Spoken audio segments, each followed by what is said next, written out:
obviously how old are you is out of the question, but somebody might ask, when did you go to college? Or they might ask, how long until you expect to retire? All of those things aren't allowed in interviews. They could be a way of classifying somebody by their age. Some of these questions can sometimes arise in the chit-chat, right? When you're coming into the interview or leaving the interview and people are asking you about what do you do in your free time and do you have kids or do you have grandkids? Just be prepared with what you want to reveal and not. It's nice to have some informal conversation with the person to get to know them, but you don't want to give away anything, of course, that would be possibly detrimental to your ability to get that job.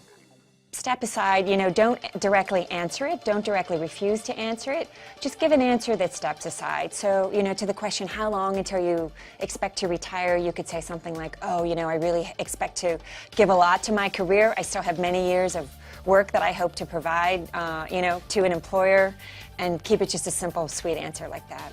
It can be complicated because a lot of interviewers aren't necessarily trained in what's legal and not legal, particularly if it would be somebody in the business side, right? Somebody that you would be working with, one of the VPs or directors in the business. HR, I'd be a little bit more concerned about it, but again, I would just step aside, answer the question in a way that doesn't directly respond to the question that tries to classify you and move on.